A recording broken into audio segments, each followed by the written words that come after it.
ameongea ni kutoka kwa kitabu cha Mungu mwenyewe alifunulia wake wale wa kwanza. Na sisi pia tungali tu katika njia hiyo, misingi ya manabii na mitume. Yesu asifiwe. Kwa hivyo tumetipuliwa na tumepandwa katika misingi ya manabii na mitume, ama mitume na manabii. Yesu asifiwe. Hivyo hii neno sio kitu mgeni kwetu. Ikiwa ni mgeni kwako, unafaa kuitaka sana uijue inataka nini kwako, kwa sababu ilitabiriwa utakuwa na wengine watazaliwa wahubiriwe hii neno, Yesu akikosa kurudi mapema. Yesu asifiwe. Kwa hivyo ni wakati wetu. Hivyo mtumishi wa Mungu alisema ya kwamba tuamue sisi ama tuchague ile njia wewe utapita nayo. Yesu asifiwe. Kwa sababu njia ni nyingi. Wewe ndio sasa utachagua, kwa sababu maisha iko mikononi mwako. Uile utachagua ndio utaenda nayo. Kwa sababu Yesu hatakuja kupembeleze. Asa atuma watumishi wa kuletea ujumbe. Bwana Yesu asifiwe. Hapo ndio tunaendelea na kuambiwa tukumbuke hii wakati huu wa mwisho. Nami nitaingia na nitauliza swali kwanza, kwa sababu Roho Mungu ndio anatufunulianga. Ninauliza swali kwa sababu tuko shule wapendwa, na tuko hapa tuwe watu wa kusahau haraka. Mtumishi wa Mungu amesoma kitabu gani na kitabu gani na ni pungu gani? Sasa wanafunzi mikono. Nani amesoma gani na ni kitabu gani? Ndio tuweze kuwa tunashika neno. Mtumishi wa Mungu Jumapili alisema atakuja kuuliza maswali. Ni nani aliambiwa ati Yesu alisema ndani yako nitajenga kanisa ambaye milango ya kuzimu haitaiweza ama haitaiweza ama ipite nguvu. Yesu asifiwe. Nani nitauliza mtumishi wa Mungu amesema kitabu gani? Bwana Yesu asifiwe. Amen. Ni kitabu gani? Nataka mmoja, kwa sababu si wote. Kwa sababu amesoma tu pasi moja, hakuenda mbili. Kitabu gani? Mkono. Alisoma kitabu gani? Inuka. Kitabu gani? Methali pungu 4. Bwana abariki. Amen. Yesu asifiwe. Amen.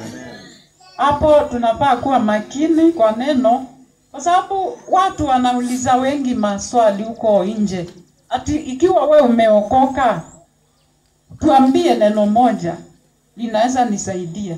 Utamwambia neno gani yenye inaweza kumsaidia na ni kipungu gani? Na saa hiyo hauna Biblia hapo, unapita tu. Kwa hivyo unafaa kuwa makini kwa neno la Mungu. Hiyo neno ndio imekuokoa.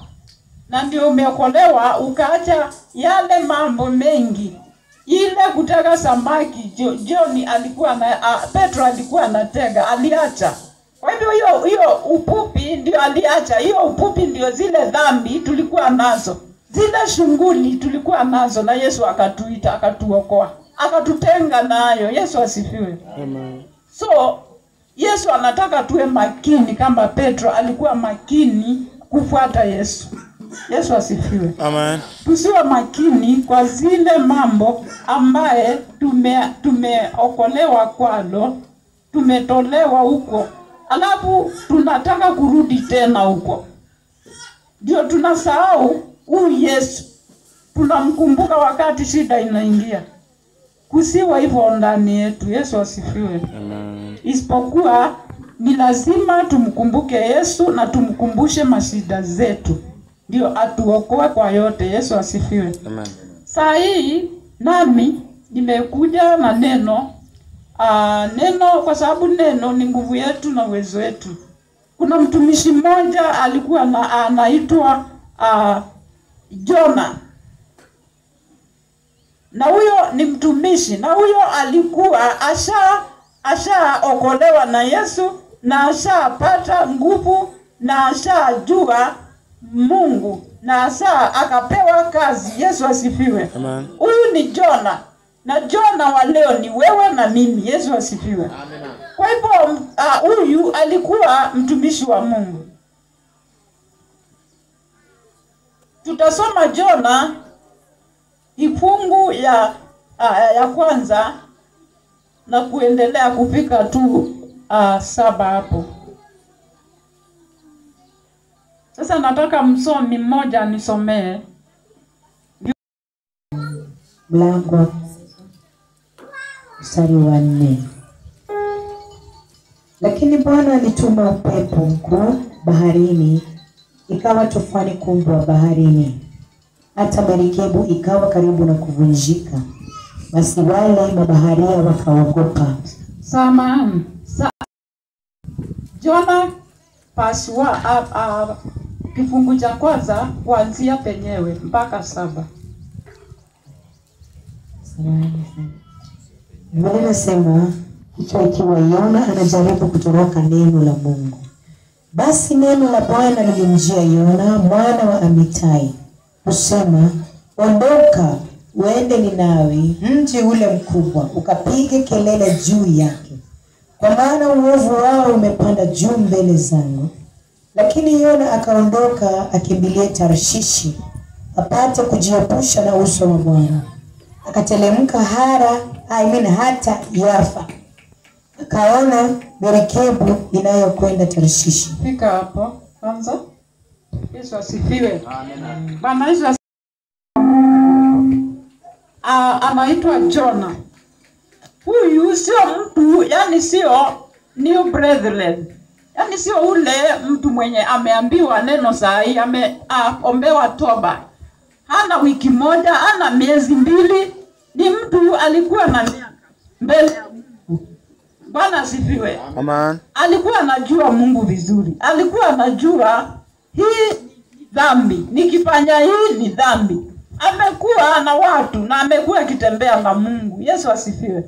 Na Jona siku moja Mungu akaona huyu kiwango amefika kiwango ambaye anaweza enda ahubirie watu wale, ni mtume aende akaongea na wale watu wa Ninawi. Kwa sababu hiyo ni inji ilikuwa inaitwa Ninawi. Ilikuwa inainua maovu. Maovu iliinuka sana huko, ambaye hawakuwa wakimcha Mungu, hawakumuogopa Mungu, na Mungu akaona ghadhabu ya Mungu ikawa juu kuhusu hiyo inji, na Mungu akaona Jona ndio ataenda, anaweza kwenda kuwahubiria ili wageuke. Na Mungu akaona kabisa ni Jona. Yesu asifiwe. Akienda kuhubiri huko watu watabadilika na watageuka mioyo yao wamrudie Mungu. Yesu asifiwe sana. Amina. Jona Mungu aliweza kumwambia amuke aende Ninawi. Akaweze kupasa sauti huko kuhusu kumgeukia Mungu, kuhusu kuacha dhambi, kuhusu kumcha Mungu wao. Yesu asifiwe. Kuhusu kuachana nayo mabaya ili wamgeukie Mungu ndio wasimalizwe. Yesu asifiwe. Jona, maandiko inasema aliambiwa hivyo, na badala ya kusikia sauti ya Mungu akawa mgumu, akageuka. Maandiko inasema aliposikia hiyo sauti aligeuka na akakimbilia Tarshishi. Akakimbia, akaenda, akaona kuna merikebu inaenda huko Tarshishi. Alikuwa na nauli, na maandiko inasema alienda Tarshishi na akaona Mary inaenda huko na akaingia na akalipa pesa aevuke hiyo sauti ya Mungu, aevuke hiyo habari alipewa, aevuke hiyo kazi ya Mungu, aevuke uso wa Mungu. Yesu asifiwe. Na alikuwa anajua hata huko Tarasisi anaenda sauti ya Mungu iko huko. Sasa alikuwa anaepuka aje. Yesu asifiwe. Amen. Kwa hivyo maandiko inasema aliingia akaenda huko Tarasisi. Alipoingia huko, merikebu iliendelea na ikaendelea kwa sababu hata Mungu alikuwa anamuona akiingia. Na akajua ya kwamba wewe unakataa, wewe ndio utaenda tu na wewe ndio nitafuata, kwa sababu sauti ya Mungu haitakuacha hata uende wapi. Mpendwa, Yesu asifiwe. Itaendelea na kukufuata. Atatuma mtu huko aende ukutane naye, ujue sauti ya Mungu haipiki hapa tu, iko mahali pote. Yesu asifiwe. Sasa alienda na akaingia akalipa. Maandiko inasemaje? Hebu soma kutoka 4 ulipofika 3, usome 4 na kuendelea hapo, tuone Jona wakati aliingia hiyo merikebu alifanyaje. Lakini Bwana alituma upepo mkuu baharini, ikawa tufani kubwa baharini, hata merikebu ikawa karibu na kuvunjika. Basi wale mabaharia wakaogopa, kila mtu akamwomba Mungu wake, nao wakatupa baharini shehena iliyokuwa merikebuni, ili kupunguza uzito wake. Lakini Yona alikuwa ameshuka hata pande za ndani za merikebu, akajilaza, akapata usingizi. Basi nahodha akamwendea akamwambia, una nini, ewe unalaye usingizi? Amka ukamwombe Mungu wako, labda Mungu huyo atakukumbuka, tusipotee. Wakasemezana kila mtu na mwenzake, haya na tupige kura, tupate kujua mabaya haya yametupata kwa sababu ya nani. Basi wakapiga kura, nayo kura ikamwangukia Yona. Ndipo akamwambia, tafadhali utuambie, wewe ambaye mabaya haya yametupata kwa sababu yako, kazi yako ni kazi gani? Nawe umetoka wapi? Nchi yako ni nchi ipi? Nawe mtu wa kabila gani? Akamwambia, mimi ni Mwebrania, nami namcha Bwana, Mungu wa mbingu, aliyeziumba bahari na nchi kavu. Ndipo watu wale wakaogopa mno, wakamwambia, ni jambo gani hili ulilotutenda? Kwa maana watu wale walijua ya kuwa amekimbia ajiepushe na uso wa Bwana, kwa sababu alikuwa amewajulisha. Basi wakamwambia. Bwana asifiwe. Kanisa. Amen. Tuko tu katika Jona, mahali alikuwa anaenda, anakimbia, anaogopa, yani hakuogopi, anakimbia uso wa Bwana, anakimbia asifanye kazi ya Bwana. Yesu asifiwe. Hapa maandiko inasema eti Jona wakati alienda Tarasisi, ile merikebu aliingia na akalipa. Alienda na akalala ndani, huko ndani chumbani na huko ndani. Yesu asifiwe. Ile maradhi ya starehe. Kuna mahali nilisikia kuna basi zingine zina viti, ukikaa unakaa starehe huko ndani. Kwa hivyo nikaa Jona naye alikuta kitanda huko ndani na akaingia akalala. Merikebu ikiwa inaenda, maandiko inasema wakati huo Mungu naye akatuma upepo mkali kwa sababu ya Jona. Kwa hiyo merikebu na ukawa mkali sana huo upepo, na ukawastua na ukaweza kuinua hiyo merikebu. Ikawa haina amani. Watu wale walikuwa ndani hawana amani kabisa kwa sababu ya Jona. Mungu akakoroga kabisa hiyo bahari mahali walikuwa wanapitia, wakawa hawana amani kabisa kwa sababu yake Jona, kwa sababu ya kukosa kusikia sauti ya Mungu. kwa sababu ya kukosa kunyenyekea, kwa sababu ya kujiinua, kusikia mimi si mimi, ungetuma mwingine Mungu. Mimi hata ujue ninajua kwingi, wacha niende Tarasisi niko na pea. Yesu asifiwe. Akasema hivyo Jona. Akasema labda Mungu, kwa sababu si mimi umeniokoa peke yangu, mimi utume mwingine huko, si mimi. Na Mungu alikuwa ameamua wewe Jona ndiwe utaenda Tarasisi kuokoa wale, kwa sababu pia wewe uliokolewa na nikatuma watu wakakuhubiria na ukaokolewa. Kwa hivyo unajua vizuri jinsi ya vile wanaweza okolewa na unakataa. Akalala ndani. Watu wakasumbuka. Walikuwa wanaenda safari zao, walikuwa wanabeba vitu zao za maana. Jona akafanya watoe vitu kwa sababu ya hiyo upepo ulikuwa ndani. Wakaweza kusumbuka sana mioyo yao, mpaka maandiko inasema walisema basi kwa sababu tumetupa vitu zetu na bado upepo ni mkali sana na utaki kutulia, basi sasa ombeni kila mtu Mungu wake. Wakaanza kuomba kila mtu Mungu wake. Kwa hivyo wao pia walijua kwa kweli kuna Mungu, na kwa hivyo endeni muombe kila mtu Mungu wake ndio tuokoke. Mungu atuokoe kwa yani hii upepo na hii dhuruma, tusiangamie katika bahari.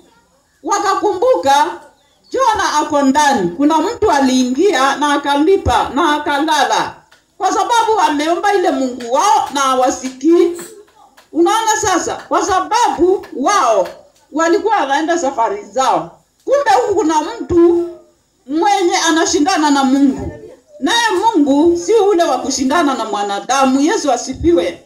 Kwa hivyo Jona, maandiko inasema huyo mkubwa ndio alienda akamuuliza, wewe mwenye unalala uko na nini?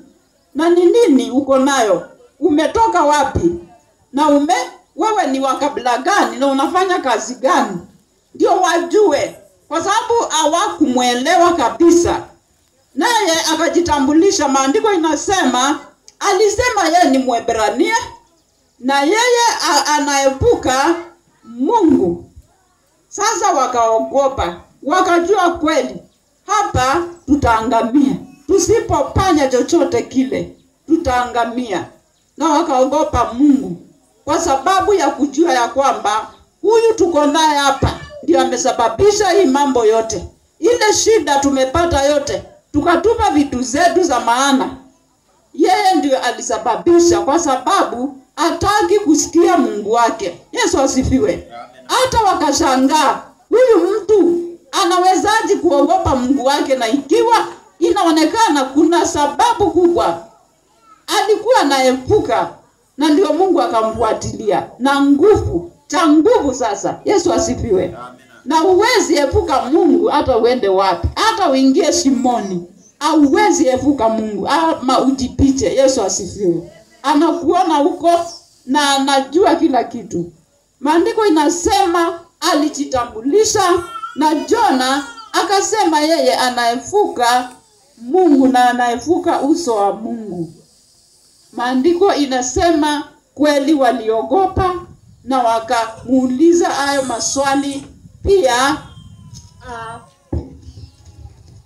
Akajitambulisha kwamba yeye alikuwa hataki kutumwa na Mungu, na wakamuuliza basi tufanye nini na wewe? Hebu soma hapo sasa, mmalizie. 10:10. Ndipo watu wale wakaogopa mno, wakamwambia, ni jambo gani hili ulilolitenda? Kwa maana watu wale walijua ya kuwa amekimbia ajiepushe na uso wa Bwana, kwa sababu alikuwa amewajulisha. Basi wakamwambia, tukutende nini ili bahari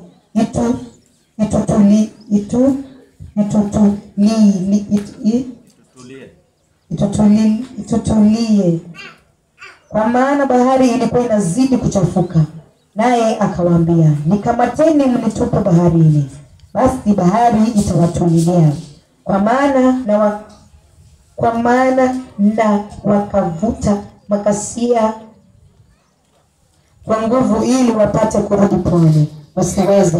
Wakasema, twakuomba Bwana, twakuomba tusiangamie kwa ajili ya uhai wa mtu huyu, wala usitupatilize kwa ajili ya damu isiyo na hatia, kwa maana wewe Bwana umefanya kama ulivyopenda. Basi wakamkamata Yona, wakamtupa baharini, nayo bahari ikaacha kuchafuka. Ndipo wale watu wakamwogopa Bwana mno, wakamtolea Bwana sadaka na kuweka nadhiri. 17. Yesu asifiwe.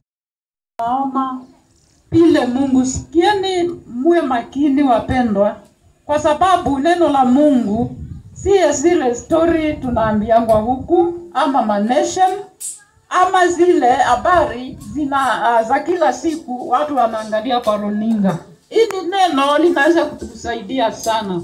Hili neno ndio mioyo yetu, kwa sababu tushabadilishwa tumpate Yesu. Yesu asifiwe. Tusikieni na tushike. Maandiko inasema eti Jona baada ya kuambia watu wa merikebu hivyo, walimuuliza tukufanye nini ndio atuepuke bahari iache kutuinukia, kutuharibikia. Akasema, nishikeni munitupe baharini. Yesu asifiwe. Unaona sasa, wakati ukafika, mambo ikawa si mazuri sana, mambo ikachafuka zaidi. Kwa hiyo merikebu alipanda. Unajua akipanda alikuwa anaenda akashuke apike Tarasisi kwa maono yake, kwa mpango wake na ile yake yote alikuwa amepanga. Juu aliepuka uso wa Mungu ni kama mwanadamu. Unajua wakati hao watu wamekuwa wakifanya maovu, na mtu akijua amefanya maovu kwa hii kijiji, anatoka kwa hii kijiji anaenda mpaka mahali ambaye watu wa hii kijiji hawezi jua mahali yako. Kwa hivyo Mungu sio mwanadamu. Jona alikuwa amevuka aende na hakupika Tarasisi. Yesu asifiwe. Maandiko inasema alitupa baharini, na maandiko hapa inasema Mungu alitengeneza samaki. Hebu msomi asome, juu hii yangu ni ya lugha yangu. Ili ammeze Yona, naye Yona akawa ndani ya tumbo la samaki yule muda wa siku 3, mchana na usiku. Asifiwe. Maandiko inasema Mungu alitengeneza samaki ikammeza. Wakati wale watu walimchukua hivi wakamtupa, naye Mungu hapo alikuwa ashatayarisha. Alijua tu Jona atapika huko, wacha nitengeneze samaki, ile ndio merikebu itapeleka Jova huko Ninawi. Ndio kuona yeye anajua mimi ndio nilimuumba na ninajua sababu yake kumtuma Ninawi. Yesu asifiwe. Kwa sababu yeye alikuwa kiume na Mungu alikuwa anataka kumtumia, ndio akapikia zile viumbe vingine au ndio wajue sauti ya Mungu. Mungu atashuka hapo kwa njia nyingine, atashuka hapo kwa njia ya kumtuma Jona. Yesu asifiwe. Na wawe wanasikia sauti ya Mungu, na Mungu alijua itashuka kwa nguvu. Yesu asifiwe. Akaenda Jona, akaweza kumezwa na samaki. Hiyo samaki ilimmeza, na wakati ilimmeza, maandiko yanasema ilianza kwenda na hakukufa. Mungu hakuamuru mauti akufe. Ilikuwa tu immeze kwa hii siku 3, awe ametubu, ajioshe kwa ile uchafu umeingia. Yesu asifiwe. Asifiwe Yesu. Hii ni neno liko na uzito mwingi. Ukichukua itakusaidia. Ile siku 3, siku ya kwanza akaenda akitubu. Mungu alimsababisha atubu. Akasema Mungu amsamehe kwa sababu ako kilindini mwa bahari. Ako katika giza kubwa. Hawezi toka pale. Na akaona kweli mimi mwisho wangu ndio huu. Na akazidi na kutubu na kutubu na kutubu, usiku kapita, asubuhi ikaamka, akatubu, akaendelea tu na kutubu na kuambia Mungu nisamehe, nioshe. Kwa sababu yeye alikuwa anajua mimi nitaweza. Akanyenyekea zaidi akiwa katika tumbo la samaki. Yesu asifiwe. Wakati wa tatu, kwa sababu ilikuwa siku 3 na ni 3, usiku na mchana. Yesu asifiwe. So hapo ilienda kulingana na vile Mungu mpango wake ulikuwa. Alitumia hii samaki, haikuwa samaki ya kawaida, ilikuwa tu mpango wa Mungu. Ikaenda mpaka ikamtapika akiwa mzima. Huko alikuwa anakataa kwenda. Yesu asifiwe. Alitengenezewa meli kubwa yake ya kipekee. Iko na tofauti na zile zingine. Alitapikwa huko wakati alijiosha, akakasika na Mungu akamsamea.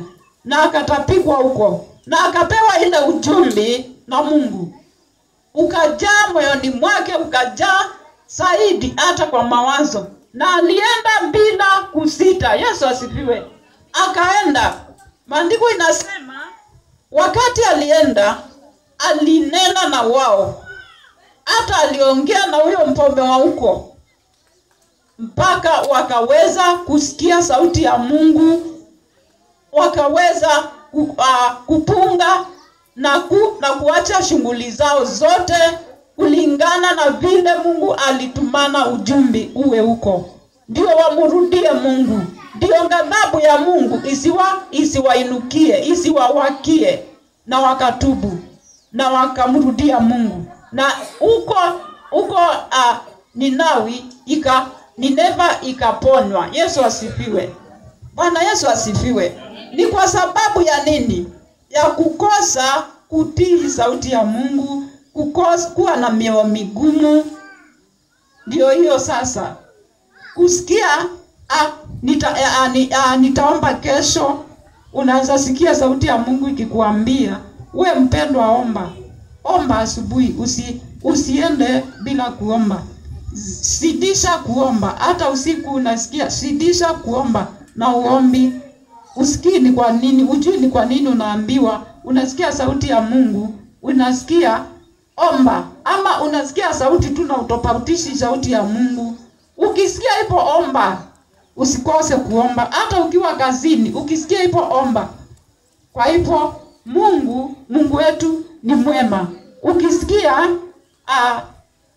ukitaka wewe uongozwe na Roho wa Mungu. Uongozwe na Roho wa Mungu. Roho wa Mungu ndio anafaa kuongoza. Ndio tusiende katika giza. Yesu asifiwe.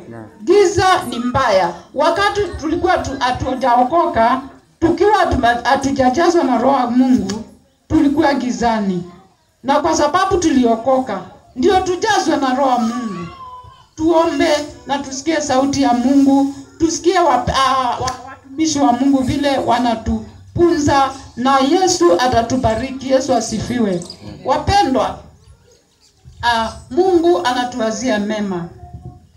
Kuna neno la mwisho. Kuna kitabu cha Warumi. Hapa Warumi. Tusome Warumi ndio tupike hapo. Hiyo kwingine tutaendelea siku nyingine, Mungu wetu akituwezesha. Biblia inasema, basi kama lile msilolipenda ndilo nilitendayo, si mimi nafsi yangu nilitendayo, bali ni ile dhambi ikaayo ndani. Yesu asifiwe. Ni ile wakati Roho wa Mungu hakuwa ndani yake. Ni ile wakati hakuwa amefunuliwa zaidi. Kwa hivyo mili yetu inatusukuma kutenda ile ambaye si ya haki.